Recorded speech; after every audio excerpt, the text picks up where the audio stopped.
నమస్తే, welcome to Liya news. ఏపీని ప్రపంచంలో టాప్ ఎకానమీగా నిలబెట్టాలని చంద్రబాబు గారు ఎప్పుడూ అంటుంటారు. దానికి సంబంధించి 2047 ఒక టార్గెట్గా $2.4 ట్రిలియన్ ఆర్థిక వృద్ధి సాధించాలని కూడా చెప్తూ ఉంటారు. కానీ చాలామందిలో డౌట్స్ ఉండేవి, ఇది మరి అర్హతకు మించి చంద్రబాబు గారు చెప్తున్నారు, ఇది సాధ్యం అవుతుందా అని చెప్పి. కానీ అది సాధ్యం అవుతుంది అని చెప్పి చంద్రబాబు గారు నిరూపిస్తున్నారు. ఎందుకంటే 2025-26 ఆర్థిక సంవత్సరానికి గాను ఇప్పటికే 15% వృద్ధి రేటు ఆంధ్రప్రదేశ్ సాధించిందట. ఇక 26 ఆర్థిక సంవత్సరం లాస్ట్కి 17% వృద్ధి రేటు సాధిస్తామని కూడా బాబు గారు చెప్తున్నారు. మరి ఇది సాధ్యం అవుతుందా? 2047 టార్గెట్ ఏ విధంగా ఉండబోతుంది? చంద్రబాబు గారికి ఇది ఎలా సాధ్యమైంది అన్న విషయాలు తెలుసుకుందాం. మనతో పాటు ఉన్నారు ప్రముఖ ఆర్థిక, రాజకీయ, సామాజిక విశ్లేషకులు రాజేష్ అప్పసాని గారు. నమస్కారం సార్. నమస్కారం సార్, రాజధాని లేని రాష్ట్రం కానీ ఇంత జీడిపి సాధిస్తుందంటే నిజంగా ఆ రాష్ట్ర ముఖ్యమంత్రికి ఈ క్రెడిట్ అంతా వెళ్తుందని చెప్పుకోవచ్చు. పక్క రాష్ట్రాలు కూడా ఉన్నాయి, కానీ రాష్ట్రాలతో పోటీ కాదు దేశాలతో పోటీ అని చెప్పి ఇప్పుడు చంద్రబాబు గారు ప్రూవ్ చేస్తూ ఉన్నారు. ఇంత ఆర్థిక వృద్ధి రేటు ఇంత కొద్ది కాలంలో ఎలా సాధ్యమైందంటారు? 2024-25 అంటే నిన్న చంద్రబాబు నాయుడు గారు 2025-26 ఆర్థిక సంవత్సరానికి సంబంధించి రెండో త్రైమాసికం అంటే ఏప్రిల్ నుంచి జూన్ వరకు ఫస్ట్ క్వార్టరు, జూలై 1 నుంచి సెప్టెంబర్ 30 వరకు రెండో క్వార్టరు. ఈ రెండో క్వార్టర్కి సంబంధించి రెండో త్రైమాసికానికి సంబంధించి జిఎస్డిపి గణాంకాలు ఆయన విడుదల చేయడం జరిగింది. గత సంవత్సరం ఇదే క్వార్టర్లో 10.17% వృద్ధి రేటు మనం సాధించగలిగితే ఈ సంవత్సరం అదే క్వార్టర్లో 11.28% వృద్ధి రేటు మనం సాధించగలిగాం. అంటే గత సంవత్సరం కన్నా ఇంకొక 1.11% అధికంగా మనం వృద్ధి రేటును నమోదు చేయగలిగాం. గత సంవత్సరం కొత్తగా ప్రభుత్వం అధికారంలోకి వచ్చింది, 2024-25 ఆర్థిక సంవత్సరం.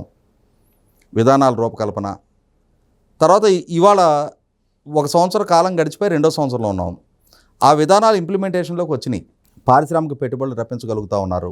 ఇవాళ కర్ణాటక, తమిళనాడు, తెలంగాణ లాంటి అభివృద్ధి చెందిన రాష్ట్రాలతో కంపేర్ చేసినప్పుడు పర్ క్యాపిటల్ ఇన్కమ్ పరంగా కానీ, కొనుగోలు శక్తి పరంగా కానీ, సేవా రంగాల పరంగా ఆంధ్రప్రదేశ్ చాలా తక్కువ స్థాయిలో ఉంది. వ్యవసాయ ఆధారంగా ఇవాళ ముఖ్యంగా ఆక్వాకల్చరు, హార్టికల్చర్ విషయంలో ఆంధ్రప్రదేశ్ పురోగమిస్తూ ఉంది. అటువంటి రాష్ట్రంలో రాష్ట్రానికి ఉన్న వనరులను బేస్ చేసుకొని లక్షలాది కోట్ల రూపాయల పారిశ్రామిక పెట్టుబడులు రప్పించగలుగుతూ ఉన్నారు. అలాగే రాష్ట్రం నుంచి గ్రాడ్యుయేట్ అవుతున్న లక్షలాది యువత ఇవాళ వివిధ రాష్ట్రాల్లో, వివిధ దేశాల్లో వలస వెళ్ళిపోయి అక్కడ ఉపాధి పొందుతూ ఉన్నారు.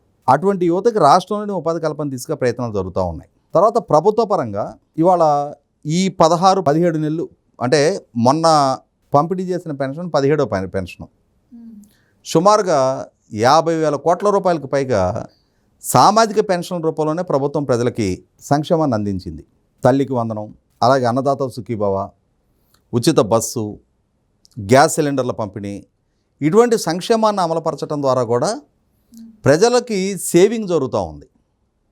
అదే సందర్భంలో ఆర్థికంగా ప్రజలకు వెసులుబాటు అవుతూ ఉంది ప్రభుత్వ పరంగా అందించే సంక్షేమం వల్ల. ఆ ఆర్థిక వెసులుబాటుని ప్రజలు మార్కెట్లో స్పెండ్ చేస్తారు కదా. ఇవాళ 65 సంవత్సరాలు, 70 సంవత్సరాలు, 75 సంవత్సరాల వయసులో ఉన్న వృద్ధులకి ప్రభుత్వం వాళ్ళకు ఒక 4,000 రూపాయలు ప్రతి నెల వాళ్ళు సొంతంగా వాళ్ళు ఏదైనా వృత్తి చేసుకొని సంపాదించే వెసులుబాటు లేదు. కానీ వాళ్ళకు ఒక 4,000 రూపాయలు ప్రభుత్వం పెన్షన్ రూపంలో ఇస్తుంది. వాళ్ళ 4,000 ఖర్చు పెడతారు కదా. అంతకుముందు ఏమయ్యేది, వాళ్ళకి ఆ 4,000 చేతిలో ప్రభుత్వం నుంచి అందే అవకాశం లేదు. వాళ్ళు పిల్లల మీదో మనవాళ్ళ మీదో డిపెండెంట్స్గా ఉండాలి. వాళ్ళు ముద్ద పెడితే పెట్టాలి, లేకపోతే వీళ్ళు సొంతంగా డబ్బులు ఖర్చు పెట్టుకోగలిగిన స్థితి ఉండేది కాదు. ఏ ఆర్గనైజ్డ్ సెక్టార్లో రిటైర్ అయ్యి పెన్షన్ పొందే ప్రభుత్వ ఉద్యోగులు లాంటి వాళ్ళు అయితే తప్ప, లేదా ఆర్థికంగా స్థితిమంతులు అయితే తప్ప, ఇవాళ కూలీనాలి చేసుకున్న వాళ్ళు, కుల వృత్తులు చేసుకున్న వాళ్ళు, దిగువ మధ్యతరగతి వాళ్ళు, అటువంటి వాళ్ళకి ప్రభుత్వ పరంగా అందించే ఈ సంక్షేమం జగన్మోహన్ రెడ్డి పరిపాలనా హయాంలో ఆయన 2,000 తోటి మొదలుపెట్టి 3,000 చేయడానికి 5 సంవత్సరాలు టైం తీసుకున్నాడు. వీళ్ళు అధికారంలోకి వచ్చిన తొలి 19 రోజుల్లో ఆ పథకాన్ని అమలు చేశారు. దీంతో ఏమవుతుంది, ఇవాళ వాళ్ళ ఆదాయ వనరులు సేవ్ అవుతూ ఉన్నాయి. సంవత్సరానికి ఒక 10 గ్యాస్ సిలిండర్ల కుటుంబానికి పడతాయి అనుకుంటే గతంలో 10 సిలిండర్లకు వాళ్ళు డబ్బులు ఖర్చు పెట్టాల్సి వచ్చేది. ఇవాళ 7కి పెడితే సరిపోతుంది, 3 ప్రభుత్వం ఉచితంగా ఇస్తుంది.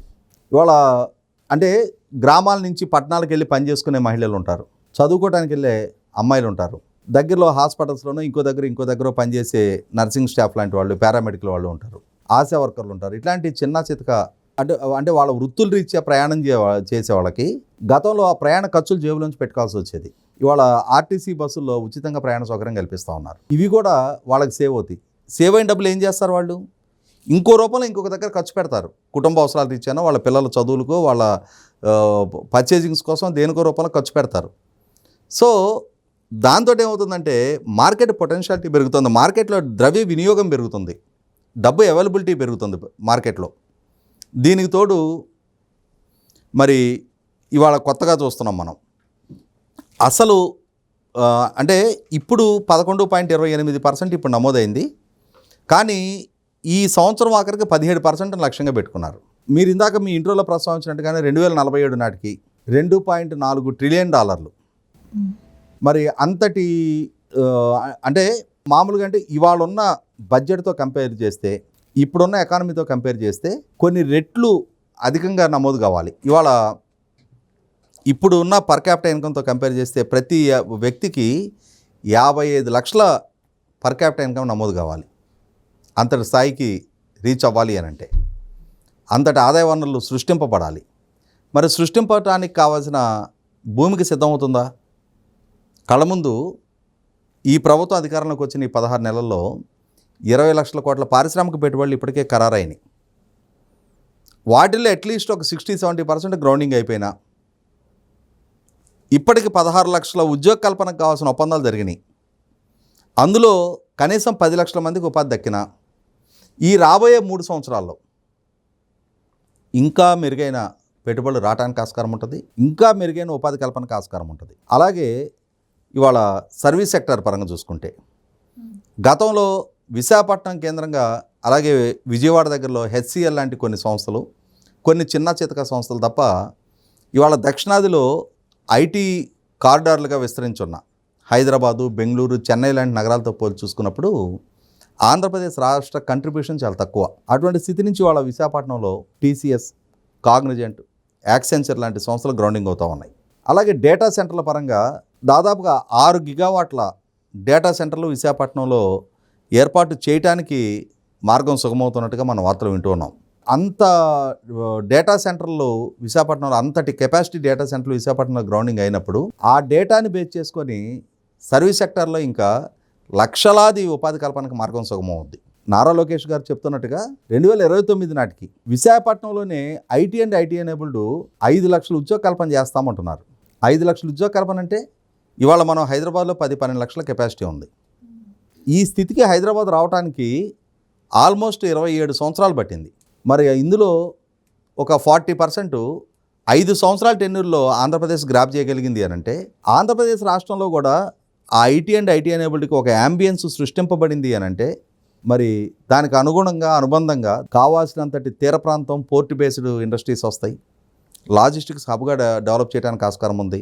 కావాల్సినంతటి హైవే కనెక్టివిటీ ఉంది, రైల్ కనెక్టివిటీ ఉంది, వాటర్ అవైలబిలిటీ ఉంది, హ్యూమన్ రిసోర్సెస్ ఉన్నాయి. వీటికి తోడు అదనంగా ఇవాళ 4 రాయలసీమ జిల్లాలు అలాగే ప్రకాశం జిల్లాను కలుపుకొని హార్టికల్చర్ హబ్గా అభివృద్ధి చేయాలని చెప్పని అనుకుంటున్నారు. దానికోసం అని చెప్పని వాటర్ సెక్యూరిటీ ఇవ్వటం కోసం అని చెప్పని పోలవరం అలాగే నల్లమల సాగర్ అనుసంధాన ప్రాజెక్టు, నల్లమల సాగర్ అనుసంధాన ప్రాజెక్టు ద్వారా ఆల్మోస్ట్ పోలవరం నుంచి పెన్నా బేసిన్ వరకు ఎక్కడ కరువు పీడిత ప్రాంతం అనేది లేకుండా చేయాలి అని చెప్పని, అలాగే తాగునీటి సంక్షోభ పరిస్థితులు తలెత్తకుండా చేయాలి అని చెప్పని ఇవాళ ఉన్న ప్రతి నీటి బొట్టుని సద్వినియోగం చేసుకొని హయ్యెస్ట్ ఈల్డ్ తీసుకురాగలిగే హార్టికల్చర్ని కనుక ప్రమోట్ చేసినప్పుడు పండ్ల తోటలు, కూరగాయల సాగులు వీటి ద్వారా ప్రపంచవ్యాప్తంగా కూడా మార్కెట్ని సృష్టించుకొని వీలైనంత వరకు ఎక్స్పోర్ట్ కూడా ఆస్కారం కలిగించే విధంగా, వాల్యూ ఎడిషన్ కూడా చేసే విధంగా, ఫుడ్ ప్రాసెసింగ్ కూడా చేసే విధంగా ఎక్కడికక్కడ ఏ రైతు ఏ ప్రాంతాల్లో ఏ పంట పండిస్తే ఆ పంటకి వాల్యూ ఎడిషన్ కూడా చేయించి దాని ద్వారా ఫుడ్ ప్రాసెస్ కూడా చేసి తద్వారా ఎగుమతులకు కూడా ఆస్కారం కలిగించుకొని, రెండో పక్క కోస్ట్ లైన్లో ఆక్వాకల్చర్ ఇవాళ భారతదేశానికి తలమానికంగా ఆంధ్రప్రదేశ్ ఆక్వాకల్చరు చాలా అద్భుతంగా విదేశీ మార్గ ద్రవ్యాన్ని కూడా ఆర్జిస్తూ ఉంది. వేలాది కోట్ల రూపాయల ఎగుమతులు జరుగుతూ ఉన్నాయి. ఆ రూపంలో రాష్ట్రంలో సంపద సృష్టికి ఆస్కారం ఉంది. ఇట్లా రాష్ట్రానికి ఉన్న ప్రతి వనరుని సద్వినియోగం చేసుకోవటం ద్వారా ఇవాళ దేశ జీడిపి 8.7 వృద్ధి రేటు, దాంతో కంపేర్ చేసినప్పుడు 11.28% అని అంటే దాదాపుగా 2.58% ఆంధ్రప్రదేశ్ రాష్ట్రం జాతీయ సగటు కన్నా కూడా అధికంగా వృద్ధి రేటు నమోదు చేస్తూ ఉంది. కానీ ఇదే వరవడు కనుక కొనసాగిన పక్షంలో చంద్రబాబు నాయుడు గారు ఆశించినట్టు 2047 నాటికి ఇవాళ నాకు 56-57 సంవత్సరాలు, అంటే ఇక్కడ నుంచి ఇంకొక 22 సంవత్సరాల తర్వాత అది మేము చూస్తామో లేదో గ్యారంటీ లేదు, కానీ మీరైతే చూస్తారు ఆనాటికి. అప్పుడు ఎటువంటి అంటే ఇవాళ గత 25-30 సంవత్సరాలుగా సమాజంలో వచ్చిన అభివృద్ధి, పెరిగిన సాంకేతికత, పెరిగిన జీవన ప్రమాణాలు ఇవన్నీ మేము చూస్తూ వచ్చాం. కానీ చంద్రబాబు నాయుడు గారు ఆయన 2047 గురించి మాట్లాడుతున్నారు. ఆ రోజుల్లో విజన్ 2020 అనేవారు. ఆ విజన్ 2020 పరిణామక్రమం ఏంటనేది చాలా స్పష్టంగా హైటెక్ సిటీ సైబర్ టవర్స్ బిల్డింగ్ పునాదుల నాటి నుంచి మొత్తం హైదరాబాద్లోనే కాదు, గ్రామీణ ప్రాంత రైతు కూలీ కుటుంబాల్లో వాళ్ళ పిల్లలు చదువుకొని ఆ పిల్లలు సమాజంలో మెరుగైన అవకాశాలు అందిపుచ్చుకొని ఆ కుటుంబాల్లో వచ్చిన మార్పు చేర్పులు, వాళ్ళ ఆర్థిక స్థితిగతుల్లో వచ్చిన ఎదుగుదల, పెరిగిన వాళ్ళ జీవన ప్రమాణాలు ఇవన్నీ కూడా చాలా స్పష్టంగా కళ్ళ ముందు చూస్తూ వచ్చాం. కాబట్టి 100% పాళ్ళు చంద్రబాబు నాయుడు గారు సంకల్పిస్తున్న, ఆయన సిద్ధం చేస్తున్న భూమిక రాబోయే రోజుల్లో ఆంధ్రప్రదేశ్ రాష్ట్రాన్ని భారతదేశంలో తలమానికంగా నిలపగలుగుద్ది. ఆంధ్రప్రదేశ్ యువత భారతదేశంలో మెరుగైన అవకాశాలు అందిపుచ్చుకొని మెరుగైన కెరీరు వాళ్ళు ప్లాన్ చేసుకుంటా చాలా బెటర్ లైఫ్ స్టాండర్డ్స్ తోటి లివబుల్ కండిషన్స్లో వాళ్ళ లైఫ్ గడపడానికి ఆస్కారం ఉంటుంది. థ్యాంక్ యూ సో మచ్ అండి. Please subscribe to Leo news for more videos.